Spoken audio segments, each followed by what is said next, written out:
والصلاة والسلام علی صاحب حسنہ و جمال اما بعد اعوذ باللہ من الشیطان الرجیم بسم اللہ الرحمن الرحیم کما ارسلنا فیکم رسولا منکم یتلو علیکم آیاتنا ویزکیکم صدق اللہ العظیم وصدق رسولہ النبی الکریم ان اللہ وملائکتہ یصلون علی النبی یا ایہا الذین آمنوا صلوا علیہ وسلموا تسلیما الصلاۃ والسلام علیک یا سیدی یا رسول اللہ وعلی آلک واصحابک یا سیدی یا حبیب اللہ الصلاۃ والسلام علیک یا سیدی یا رحمۃ للعالمین وعلی آلک واصحابک یا سیدی یا خاتم النبیین اللہم صلی علی سیدنا و مولانا محمد معدن الجود والکرم وآلہ وبارک وسلم۔ حمد و صلوات کے ساتھ راہ عمل کے اس وقت کی اس نشست میں ہم نبی کریم صلی اللہ علیہ وسلم کے اس خوبصورت اور اس انفرادی راہ عمل کی طرف کچھ گفتگو کریں گے جس میں نبی پاک علیہ السلام نے انسانوں کے ضمیر کو زندہ کیا اور مردہ روحوں کو تازگی عطا فرمائی۔ نبی پاک صلی اللہ علیہ وآلہ وسلم جس قوم کے پاس تشریف لائے تھے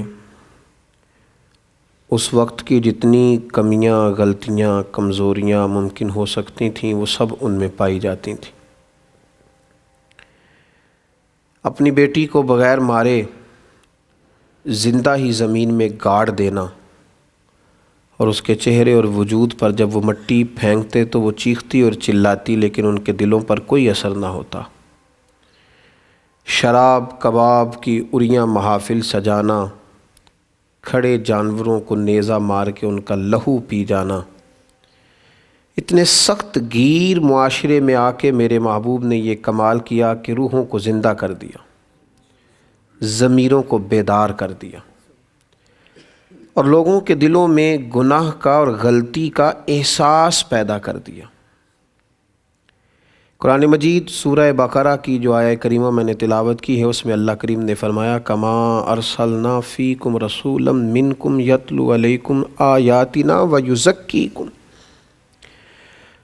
فرمایا یہ رسول ہم نے تمہارے درمیان اس لیے بھیجے ہیں کہ یہ تم پر ہماری آیات پڑھیں گے اور تمہیں پاک فرما دیں گے۔ حضور نے گدلے میلے اور ناپاک معاشروں کو پاک فرمایا ہے۔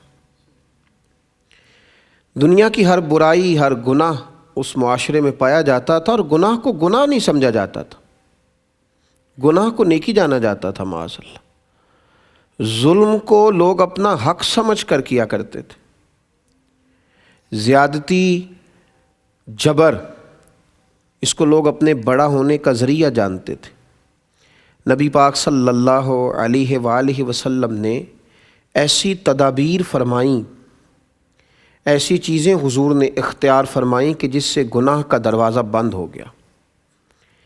جو بات بڑی سمجھنے والی ہے اور اس جرائم کے معاشرے میں جس چیز کو آج بھی نافذ کرنے کی بڑی اشد ضرورت ہے وہ یہ ہے کہ حضور علیہ السلام نے گناہ کی سزا کا اعلان فرمایا۔ امیر غریب چھوٹے بڑے سب کے لیے سخت سزاؤں کا اعلان کیا، اور جس پر جرم ثابت ہو گیا اس کو سزا دینا اور اس شخص کو اس کے جرم کے مطابق سزا بھگتنے کے لیے تیار رکھنا یہ سب سے ضروری امر ہے۔ جب گناہ پر سزا نہیں ملتی تو لوگ گناہ پر دلیر ہو جاتے۔ جب عدالت، قانون اور یہ چیزیں لوگ ان کو اپنی پہنچ میں اور اپنی جیب کے قریب سمجھنے لگتے ہیں تو پھر گناہ ختم نہیں ہوتا۔ جب کچھ لوگ اپنے آپ کو قانون سے بالا جاننے لگتے ہیں پھر قانون صرف غریبوں، مجبوروں، زیر دستوں کے لیے رہ جاتا ہے۔ نبی پاک علیہ السلام کا وہ فرمان سنگ میل کی حیثیت رکھتا ہے، سنگ میل کی۔ جب ایک بہت بڑے خاندان کی اس خاتون نے چوری کی اور کچھ لوگ ان کے سفارشی بن کے آئے، تو ایک سنگ نیل، ایک دستور، ایک جملے میں نبی پاک علیہ الصلاۃ والسلام نے پوری کائنات کی ساری حقیقتیں سمیٹ کے رکھ دیں۔ فرمایا مجھ سے سفارش نہ کرو اس خاتون کے لیے، اس پر چوری ثابت ہو گئی۔ فرمایا اگر میری بیٹی فاطمہ، جن کا نام لیتے وقت ادب سے آنکھیں جھکتی ہیں، زبان عرق گلاب سے وضو کرنے کو دل چاہتا ہے، کئی دفعہ دھوئیں تو پھر بھی شرم محسوس ہو، اتنا بڑا نام، اتنا پاکیزہ نام، فرمایا محبوب نے میری فاطمہ بھی چوری کرتی تو میں اس کے بھی ہاتھ کاٹ دیتا۔ گویا اتنی بڑی بات حضور نے کر کے یہ دروازہ ہی بند کر دیا کہ گناہ پر اگر سزا نہیں ملے گی تو جرم ختم نہیں ہوگا۔ تو نبی پاک علیہ السلام نے سب سے پہلا انتظام معاشرے سے گناہ کو ختم کرنے کے لیے یہ کیا کہ گناہوں پر سخت سزائیں رکھیں۔ حضور رحمت للعالمین ہیں، لیکن میرے محبوب نے اپنے سامنے لوگوں کو کوڑے مروائے۔ حضور علیہ السلام نے اپنی نگاہوں کے سامنے لوگوں کو سنسار کروایا، سزائیں دلوائیں۔ وہ بھی حضور کی رحمت ہے، وہ بھی کرم ہے۔ جڑی بوٹی اگر کٹ جاتی ہے تو باقی فصل کا نفع ہوتا ہے۔ تو سزا کا اعلان حضور نے کیا، پہلی بات۔ دوسری بات یہ کہ نبی پاک صلی اللہ تعالیٰ علیہ وسلم نے ان سارے اسباب سے منع کر دیا جو گناہ کی طرف لے کر کے جاتے ہیں۔ شریعت اسلامیہ نے صرف یہ نہیں کہا کہ شراب پینا حرام ہے، بلکہ شراب کی طرف جتنے اسباب ہیں، حضور نے فرمایا شراب بنانے والا بھی لعنتی ہے۔ صرف پینے والے کی بات نہیں، بنانے والا بھی، خریدنے والا بھی، بیچنے والا بھی، گواہ بننے والا بھی، اس سودے کو سمجھنے والا اور اس پر راضی ہونے والا بھی، اس کے لیے اسباب فراہم کرنے والا بھی۔ نبی پاک نے ان سارے اسباب کو جو گناہ کی طرف لے کر کے جاتے ہیں۔ عمل کا رستہ اس وقت صاف ہوتا ہے جب گناہ کا رستہ بند ہوتا ہے۔ نبی پاک نے ان تمام اسباب کو روک دیا۔ یہ نہیں حضور نے صرف فرمایا کہ زنا کرنا ہی برا ہے، فرمایا بری نظر سے عورت کو دیکھنا بھی برا ہے۔ فرمایا صرف زنا اس مخصوص عمل ہی کا نام نہیں ہے، بلکہ فرمایا کہ کانوں کا بھی زنا ہے، آنکھوں کا بھی زنا ہے، زبان کا بھی زنا ہے۔ اگر تو گندی گفتگو کرتا ہے جس سے لوگوں کے دلوں میں برے خیالات پیدا ہوں تو نبی پاک نے اس سے بھی منع کیا، فرمایا تیری زبان کا زنا ہے۔ اگر تو گندی چیز دیکھتا ہے جس سے ہیجان پیدا ہوتا ہے تو اس سے بھی حضور نے روک دیا، یہ تیری آنکھ کا زنا ہے۔ اور تیرا کان اگر گند سننے کے بعد اس غلاظت کی طرف، اس گناہ کی طرف مائل ہوتا ہے تو حضور صلی اللہ علیہ وسلم نے اس سے بھی روک دیا۔ تو گناہ کی طرف جو اسباب لے کر کے جاتے ہیں، نبی کریم علیہ الصلاۃ والسلام نے تو مرد عورت کو اکٹھا رہنے سے ہی سرے سے منع کر دیا۔ فرمایا جہاں مرد اور عورت تنہا ہوتے ہیں وہاں تیسرا شیطان ہوتا ہے۔ پہلی بات یہ کہ گناہ ختم کرنے کے لیے حضور نے سخت سزا کا اعلان فرمایا، قانون کے مطابق اسے کڑی سزا دی جائے گی، رعایت نہیں دی جائے گی۔ اور پھر دوسری بات یہ کہ میرے محبوب کریم علیہ الصلاۃ والسلام نے گناہ کی طرف لے جانے والے جتنے رستے تھے ان سب رستوں پر ہی پابندی لگا دی، ان سب رستوں پر ہی۔ وہ لوگ جو بڑے مقدس بنتے ہیں، آئے ہیں نا مارکیٹ میں ایسے لوگ جو کہتے ہیں کہ یہ تو شاگرد ہے، یہ تو مریدنی ہے، یہ تو فلاں ہے، یہاں تو گنجائش ہے، یہ تو بیٹی جیسی ہے، یہ تو بیٹی کی طرح ہے، یہ تو میری بہنوں کی طرح۔ ان رستوں پہ بھی حضور نے پابندی لگا دی۔ وہ خاتون، وہ مقدس اور باصفت اور باپردہ اور باوقار خواتین جو مومنوں کی مائیں ہیں، جن کو امہات المومنین کہا جاتا ہے، ان ماں کے پاس بھی اگر ایک نابینا صحابی آئے تو نبی پاک علیہ السلام نے فرمایا پردہ کر لو۔ کہا یا رسول اللہ یہ تو نابینا ہے، تو فرمایا تمہیں تو نظر آ رہا ہے نا۔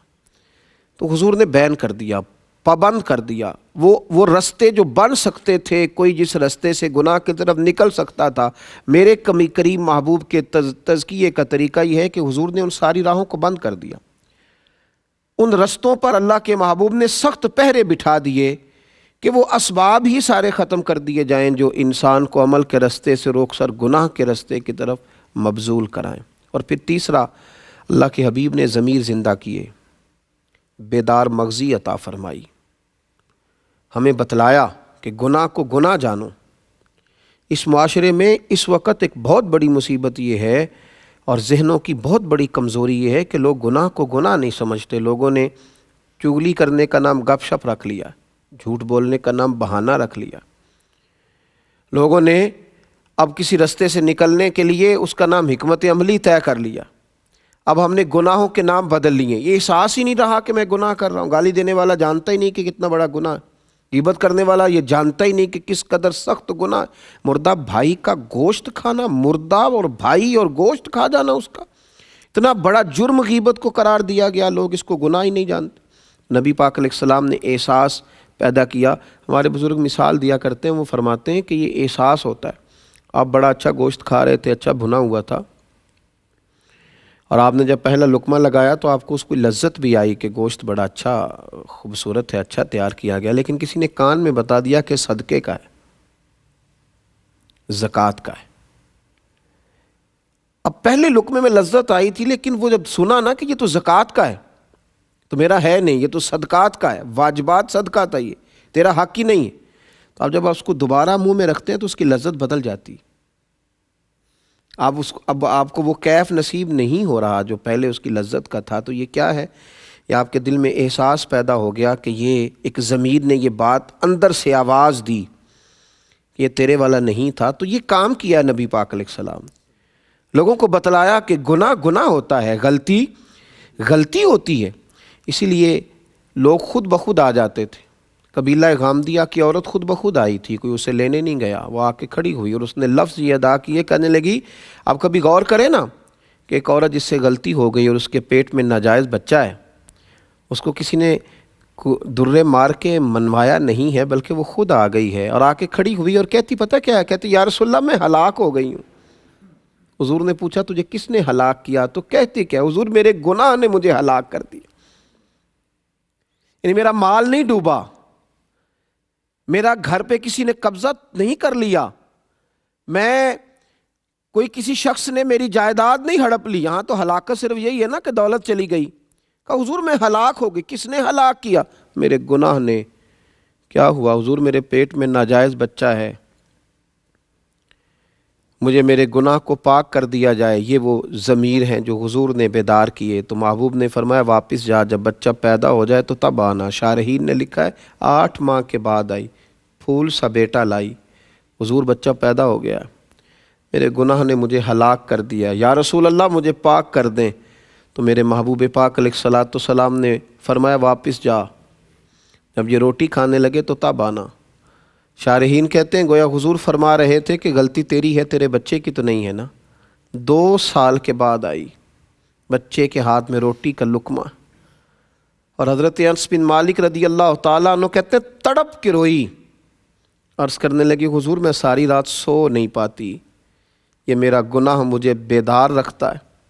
یا رسول اللہ مجھے پاک کر دیں, اگر اسی حالت میں چلی گئی تو میں اپنے رب کو کیا منہ دکھاؤں گی. یا رسول اللہ میرے اوپر رحمت کی نظر ہو, میں ہلاک ہو گئی. یہ ضمیروں کی بیداری ہے. وہ جو 8 ماہ اسے بھیجا تھا تو 2 سپاہی ساتھ نہیں رکھے تھے کہ کہیں دوڑ نہ جائے, بھاگ نہ جائے. جو 2 سال بچہ پالتی رہی تو جیل میں نہیں رکھا تھا اسے, اس کا ضمیر زندہ کر دیا نبی پاک نے, بیدار کر دیا حضور علیہ السلام. یہ میرے محبوب کا فرمان کہ ما ہاک فی صدرک, گناہ وہ ہے جو تیرے سینے میں کٹ کے. میرے عزیزو, نبی کریم علیہ السلام کے پاس آئی, حضور نے فرمایا اسے لے جاؤ, سنسار کر دو. صحابہ کہتے ہیں اسے پتھر لگے, پھر اس کی روح پرواز کر گئی. یہاں تک تو اس کی توبہ تھی. پھر رحمت للعالمین نبی نے فرمایا صحابیات سے کہ اسے اٹھاؤ, غسل بھی دو اور کفن بھی پہناؤ. غسل دیا, جب کفن پہنایا تو میرے محبوب پاک علیہ السلام نے, حضرت انس کہتے ہیں حیران تو اس وقت ہوئے جب مصطفیٰ کریم نے فرمایا صفیں بناؤ, میں خود جنازہ پڑھاؤں گا, میں جنازہ پڑھاؤں گا, میں رحمت للعالمین نبی خود نماز جنازہ کی امامت کروں گا. جن کے جنازے کی امامت پر اللہ رحمتوں کی برکھا برسا دیتا ہے. تو محبوب پاک علیہ الصلاۃ والسلام نے جنازہ پڑھایا. ایک صحابی نے کہا حضور اس کا جس نے ناجائز بچہ جنا آپ نے جنازہ پڑھایا, اس کا جنازہ؟ تو نبی پاک صلی اللہ تعالیٰ علیہ وآلہ وسلم نے ارشاد فرمایا تم نے گناہ دیکھا ہے, توبہ نہیں دیکھی؟ تم نے اس کا احساس نہیں دیکھا, وہ کس درد سے آئی, کس ذوق سے توبہ کی؟ اور میرے محبوب نے انعام دیا، چونکہ اس کا ضمیر زندہ تھا نا، اس کو انعام دیا۔ فرمایا اس نے تو ایسی اعلیٰ توبہ کی ہے کہ اگر میں اپنی ساری امت میں بانٹ دوں تو اللہ سب کی بخشش فرما دے گا۔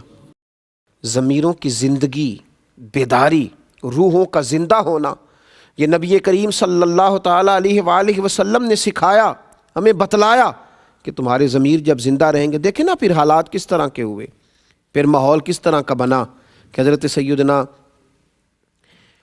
عمر فاروق رضی اللہ تعالیٰ عنہ نے حضرت سعید بن عامر رضی اللہ تعالیٰ عنہ کے ایک صوبے کا گورنر بنایا۔ جناب عمر کا طریقہ مبارکہ تھا، کچھ عرصے کے بعد معلوم کرتے تھے گورنروں کے حالات کیا ہیں۔ آپ ان کے صوبے میں تشریف لے گئے، جامع مسجد میں لوگوں کو جمع کیا، حضرت سعید ابن عامر بھی آ گئے۔ گورنر کی بات کر رہا ہوں، کسی معمولی کونسلر کی نہیں، کسی عام آدمی کی نہیں، کسی میری طرح کے چھوٹے شخص کی بات نہیں، ایک گورنر۔ سب لوگ جامع مسجد میں جمع ہیں، گورنر صاحب کو کھڑا کیا اور پوچھا کہ تمہارا گورنر کس طرح کا ہے؟ تو لوگوں نے کہا 4 شکایات ہیں گورنر سے۔ کون کون سی؟ کہا پہلی بات یہ ہے کہ جب یہ نئے نئے گورنر بن کے آئے تھے تو فجر کی نماز کے بعد ہی لوگوں کے مسائل سننے بیٹھ جاتے تھے، اب نماز فجر کی تکمیل پر گھر چلے جاتے ہیں، اشراق چاشت کے وقت میں یعنی 8-10 بجے آتے ہیں۔ دوسری شکایت یہ ہے کہ یہ دن کو ملتے ہیں، رات کو ملتے نہیں۔ تیسری بات یہ ہے کہ ہفتے میں 1 دفعہ ملتے نہیں۔ چوتھی بات یہ کہ کبھی کبھی رونے لگتے ہیں، اتنا روتے ہیں کہ بے ہوش ہو جاتے ہیں۔ کس دیوانے کو گورنر بنا دیا ہے؟ کسی ہوش مند کو بنائیے، یہ ہے اصل جمہوریت۔ حضرت عمر نے سب لوگوں کے بیچ گورنر صاحب سے پوچھ لیا، بتائیے آپ کی شکایات آئی ہیں؟ آپ پہلے فجر کے بعد بیٹھتے تھے، اب اشراق چاشت کو کیوں آتے؟ تو گورنر صاحب یہ ہیں جن کو حضور نے زندہ کر دیا، جن کی روحیں تازہ ہو گئیں، کوئی ملمہ سازی نہیں رہی، ہر چیز حقیقت کا روپ دھار گئی، جو ان کی زبانوں پہ تھا وہ ان کی کیفیات بن گئی، وہ ان پہ طاری ہو گیا۔ حضرت سعید بن عامر رضی اللہ تعالیٰ نے رو پڑے، کہنے لگے حضور میں نے کہا تھا کہ مجھے عوامی عہدے پہ نہ لگائیے، میں اس قابل نہیں ہوں، اور آپ نے لگا دیا۔ اب آپ نے سوال پوچھا ہے تو سنیے، میں غریب آدمی ہوں، نوکر رکھنے کی طاقت اور استطاعت نہیں رکھتا، فجر کی نماز پڑھ کے نا تو پہلے بیٹھ جایا کرتا تھا، میری بیوی بیمار ہو گئی ہے، 35 سال اس وفادار نے میری خدمت کی، اب ٹانگوں سے معذور ہے، میں نماز فجر کے بعد گھر جاتا ہوں، پہلے گھر میں ناشتہ بناتا ہوں، پھر اپنے گھر میں جھاڑو دیتا ہوں، پھر اس فالج زدہ عورت کے کپڑے بدل کے اس کے منہ میں روٹی کے لقمے ڈالتا ہوں، واپس آتے دیر ہو جاتی ہے۔ حضرت عمر کہتے ہیں پہلے جواب نے لوگوں پر سختہ طاری کر دیا۔ دوسرا سوال یہ ہے کہ دن کو ملتے ہو تو رات کو کیوں نہیں ملتے؟ تو حضرت سعید بن عامر رو پڑے، عرض کرنے لگے حضور داڑھی ساری سفید ہو گئی ہے، پھل پک گیا، پتہ نہیں کس وقت عرش کا مالک بلا لے۔ تو حضور دن میں نے مخلوق کے لیے رکھا ہے، رات اپنے رب کے لیے رکھی ہوئی، رات مصلی پہ بیٹھ جاتا ہوں، روتا رہتا ہوں، معافیاں مانگتا رہتا ہوں۔ اب دوسرے جواب نے تو لوگوں کے سب کی آنکھیں آنسوؤں سے بھر دیں، لوگ تڑپنے لگے۔ حضرت عمر فاروق رضی اللہ تعالیٰ عنہ نے تیسرا سوال پوچھا، فرمایا بتا نا تو ہفتے میں 1 دن ملتا کیوں نہیں؟ پھر روئے، کہ حضور میرا راز تھا، میرے رب کے ساتھ رہ جاتا تو اچھا تھا۔ فرمایا کیا ہوا؟ عرض کی حضور میں نے عرض کیا نا غریب ہوں، میرے پاس جوڑا ایک ہی ہے، ہفتے میں نا 1 دن اپنے کپڑے دھو کے خشک ہونے کو ڈال لیتا ہوں، پھر بیوی کے کپڑے پہن کے بیٹھا رہتا ہوں، سردی کا موسم ہے تو جوڑا سوٹ خشک ہونے میں شام ہو جاتی ہے، 1 دن نہیں آ پاتا۔ اب تو حضرت عمر بھی رو پڑے، فرمایا چل آخری بات کر، آخری بات بتا، کبھی کبھی تو بیٹھے بیٹھے رونے لگتا ہے اور پھر بے ہوش ہی ہو جاتا ہے۔ یہ لفظ کہے تو حضرت سعید بن عامر پھر رو پڑے اور عرض کرنے لگے حضور 40 سال عمر تھی جب کلمہ پڑھا تھا، اور جب 40 سال کے گناہ یاد آتے ہیں تو پھر مجھ سے صبر نہیں ہوتا، پھر میں رو پڑتا ہوں۔ آپ دعا کریں نا رب کریم مجھ سے حساب نہ لے، میں تو 40 گھنٹوں کا حساب نہیں دے سکتا، 40 سالوں کا کیسے دوں گا؟ بس اس جواب نے تو جامع مسجد کی دیواروں کو بھی گویا رلا دیا۔ ہر شخص آہوزاری کرنے لگا، ہر شخص رونے لگا۔ جناب سیدنا عمر فاروق رضی اللہ تعالیٰ عنہ سے حضرت سعید بن عامر کہنے لگے حضور پردہ تو کھل ہی گیا، بات تو آپ نے سن ہی لی، اب میری سزا کا بھی اعلان کر دیں، اب بتا دیں۔ تو جناب عمر فاروق رضی اللہ تعالیٰ عنہ نے ہاتھ اٹھائے اور فرمانے لگے، دعا مانگنے لگے، اے اللہ میرے نبی پاک علیہ السلام کی امت کو اس طرح کے کچھ اور گورنر بھی عطا فرما، کچھ اور گورنر بھی اس طرح کے دے۔ میرے عزیزو، جب ضمیر زندہ ہوتے ہیں، جب طبیعتیں تازہ ہوتی ہیں، جب روحیں بیدار ہوتی ہیں، پھر اس قسم کے جواں فکر، جواں حوصلہ لوگ پیدا ہوتے ہیں۔ اور جب ہماری سوچیں گناہ کو گناہ ہی نہ سمجھیں، جب لوگ رشوت لے کر کے یہ کہیں کہ میں کوئی غریبوں سے نہیں لیتا، میں صرف امیروں سے لیتا ہوں، تیری ڈیوٹی لگی اب حساب لینے کی، اب تو حساب لیا کرے گا۔ جب لوگ کسی کو گالی دے کے کہیں کہ اس کا بنتا تھا، اس کا ہوتا ہی یہ تھا، پھر اس کا معنی ہے ضمیر مردہ ہو گئے۔ جب لوگ مرنے والوں کے جنازوں پر بھی سودے کرنے لگیں، اور جب لوگ میتوں پر بھی سیاست چمکانے لگیں، اور جب قوم اتنی دور نکل جائے کہ لوگ کسی کی مجبوری کو خرید کر اس سے فائدہ اٹھانے لگیں، اور جب کسی گرے ہوئے پر پیر رکھ کے گزرنا لوگ اپنا اعزاز جاننے لگیں، تو پھر ضمیر مردہ ہوتے ہیں۔ میرے نبی پاک علیہ الصلاۃ والسلام نے ضمیروں کو زندہ کیا، تازگی دی، خوبصورتی بانٹ دی، لوگوں کی روحیں تک صاف ہو گئیں، ہر چیز بدل گئی۔ حضرت عبداللہ ابن عمر رضی اللہ تعالیٰ عنہ فرماتے ہیں کہ میں نے وہ زمانہ بھی دیکھا تھا، میں نے وہ دور بھی دیکھا تھا جب لوگ ڈاکہ زنی کرتے تھے، چوری کرتے تھے، مال کھا جاتے تھے، اور پھر میں نے وہ دور بھی دیکھا جب لوگوں نے غربتیں تو برداشت کیں لیکن بے ایمانی کو اپنے قریب نہیں آنے دیا، دھوکے فریب کو۔ فرماتے ہیں حضور نے یہ انقلاب برپا کر دی۔ نبی پاک علیہ السلام نے تقوی کی وہ چادر تنی کہ ہر شخص کا چہرہ اس میں چمکنے لگا۔ آپ فرماتے ہیں میں ایک دفعہ سفر پہ جا رہا تھا، رمضان کے علاوہ کچھ ایام تھے، تو میں نکلا، میرے پاس کچھ سرکہ تھا، کچھ کھجوریں تھیں، کچھ خشک چیزیں تھیں، تو میں رستے میں تھا، تو میں نے ایک جگہ پہ بیٹھ کے کھانا کھانے کا ارادہ کیا۔ جناب عبداللہ ابن عمر رضی اللہ تعالیٰ عنہ فرماتے ہیں بڑا خوبصورت اور بڑا نورانی اور بڑے معصوم عکس والا نوجوان بکریاں چراتا ہوا مجھے نظر آیا۔ آپ فرماتے ہیں کہ اس کے چہرے پر عبادت کا نور اور اس کی آنکھوں میں سچائی کا حسن مجھے نظر آیا۔ اس کی داڑھی تو گرد سے بھری تھی پر روشنی بڑی شاندار تھی۔ آپ فرماتے ہیں کہ میں نے کھانا کھاتا ہے جب آدمی تو قریب بیٹھنے والے کو دعوت دیتا ہے، میں نے کہا کہ میاں کھانا کھا لو، رمضان بھی نہیں تھا اور وہ بکریاں چرا رہا تھا، میں نے کہا کھانا کھا لو، تو کہنے لگا حضور میں نہیں کھا سکتا، میں نے روزہ رکھا ہوا ہے۔ فرماتے میرے دل میں خیال آیا کہ صرف عبادت گزاری ہے یا تقوی کا بھی کوئی معیار اس نے اپنایا۔ میں اس کے قریب گیا تو میں نے جا کے اس کو کہا کہ تیری بکریاں بڑی پیاری ہیں، ایک میرے ہاتھ بیچ نہیں دیتا؟ تو وہ کہنے لگا حضور میری نہیں ہے، میں تو اجرت پر بکریاں چراتا ہوں، مالک کوئی اور ہے۔ فرماتے میں نے اس سے کہا کہ مالک سے کہہ دینا کہ ایک بکری بھیڑیا لے گیا تھا، بڑی سادی سی میں گفتگو کر رہا ہوں، اس سے کہہ دینا کہ ایک بکری بھیڑیا لے گیا تھا، کیا ہوتا ہے؟ یہاں لوگ آنکھیں چرا کے کہیں کچھ نہیں کر رہے، کہہ دینا۔ آپ فرماتے ہیں کہ کوئی جوش خطابت نہیں، کوئی بات نہیں، کوئی واعظ نہیں، کوئی نصیحت نہیں، کوئی کسی صوفی کا فرمان نہیں، بکریاں چرانے والا چرواہا، لیکن اس کے جملے نے میرے پورے وجود کو نور کے اندر کھڑا کر دیا لا کے۔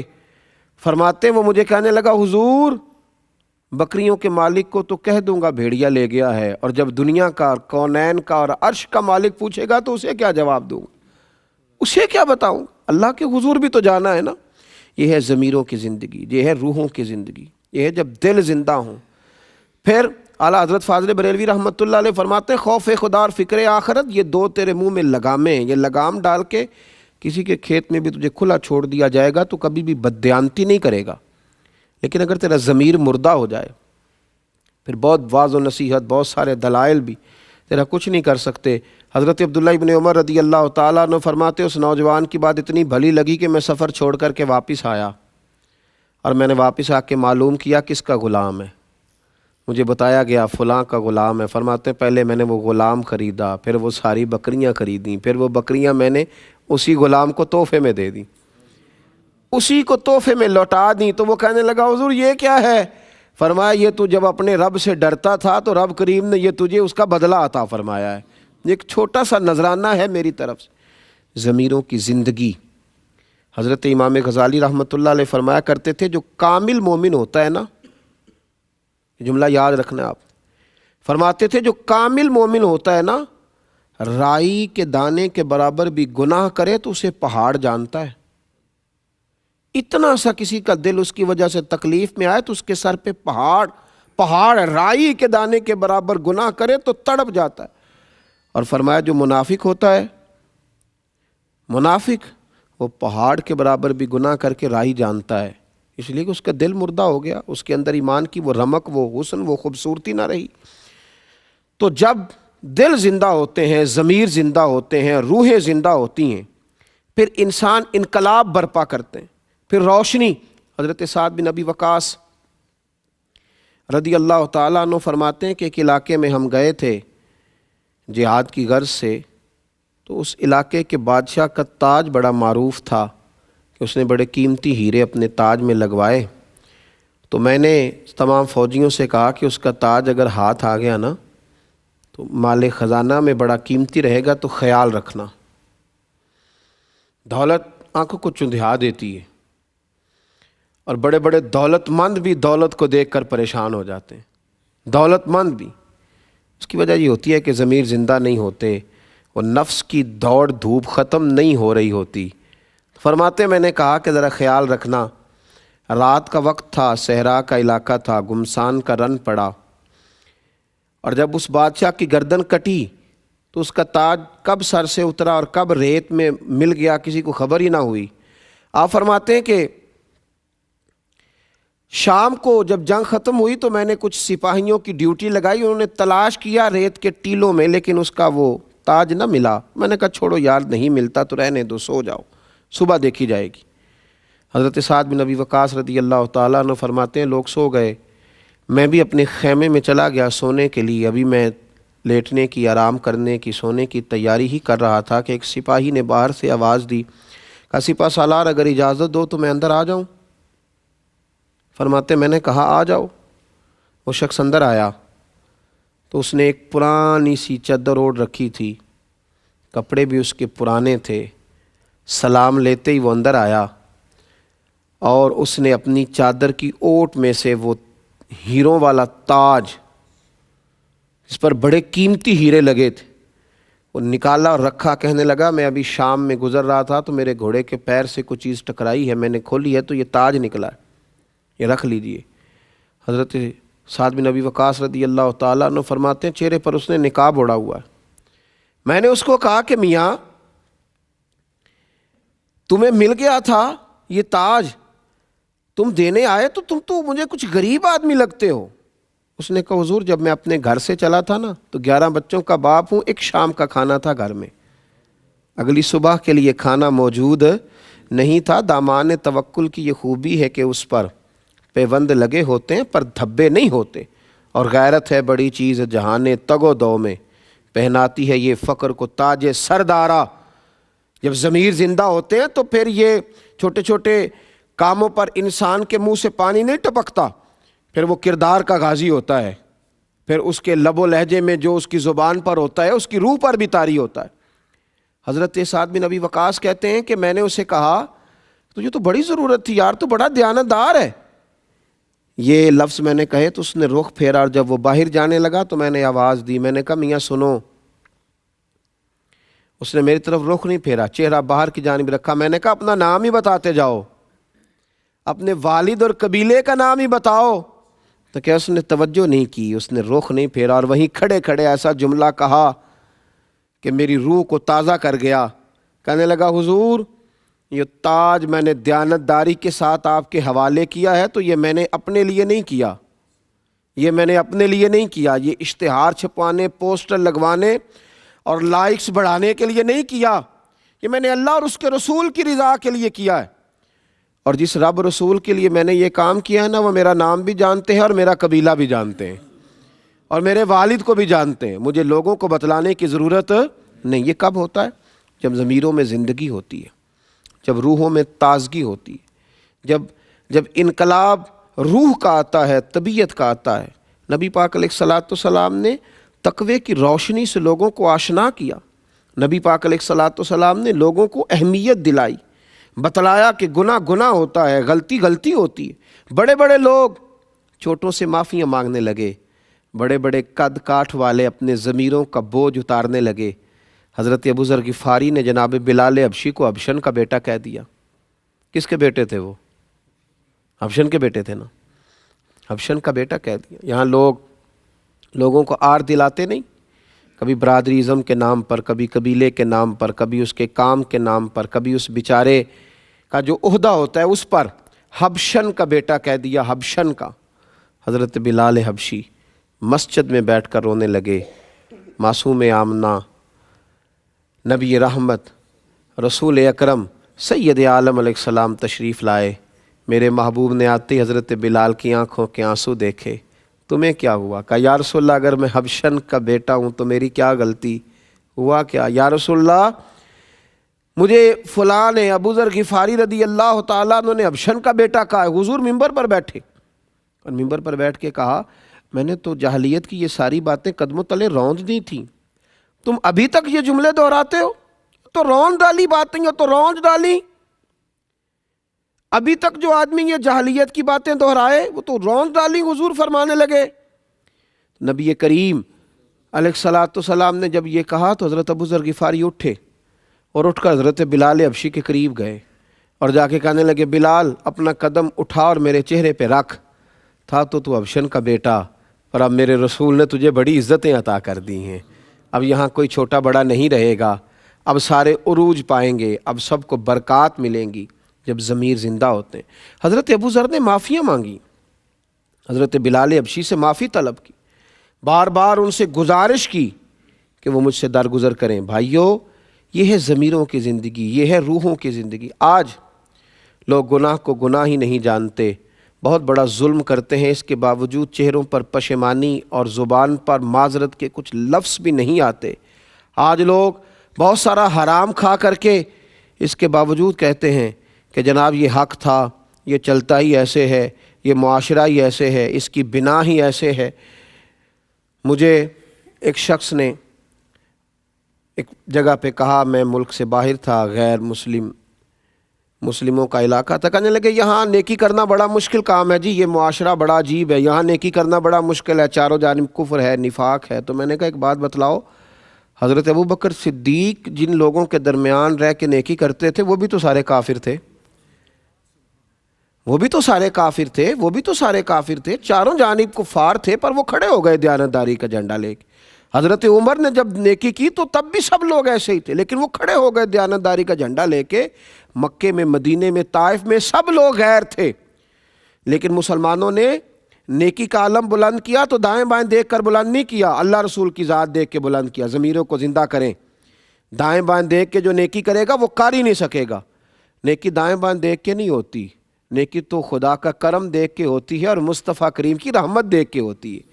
ہم نے تو اپنا ضمیر زندہ رکھنا ہے، ہم نے تو اپنا دل زندہ رکھنا ہے، ہم نے تو اپنی طبیعت کو تازہ رکھنا ہے۔ یہ کیا بات ہوئی کہ سارا زمانہ ایسے کر رہا ہے تو مجھے بھی ایسے کرنا ہے؟ میں اپنے حصے کا چراغ جلاؤں گا، آپ اپنے حصے کا چراغ جلائیں گے، ہم اپنے اپنے حصوں کی روشنی بانٹیں گے، ہم خیر تقسیم کریں گے، ہم راہ عمل کے رستوں کو آسان کریں گے، ہم آگے کی طرف سفر کریں گے۔ ہمیں اس سے کیا لگے کہ کوئی نیکی کر رہا ہے یا نہیں کر رہا۔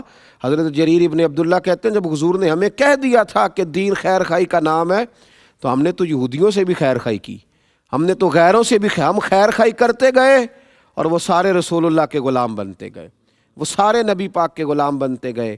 ہمیں اپنے ضمیر کو زندہ رکھنا ہے۔ جو لوگ ضمیر کے قیدی ہوتے ہیں وہ کبھی نجات نہیں پاتے، ان کی روحیں میلی ہوتی ہیں، ان کے چہرے جتنے مرضی چمک جائیں لیکن کبھی بھی ان کے قریب روشنی نہیں آ پاتی۔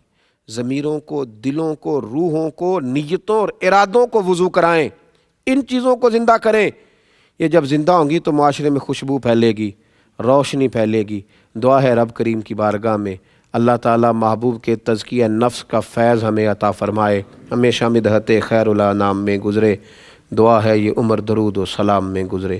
آخر دعوانا ان الحمدللہ رب العالمین۔ کوئی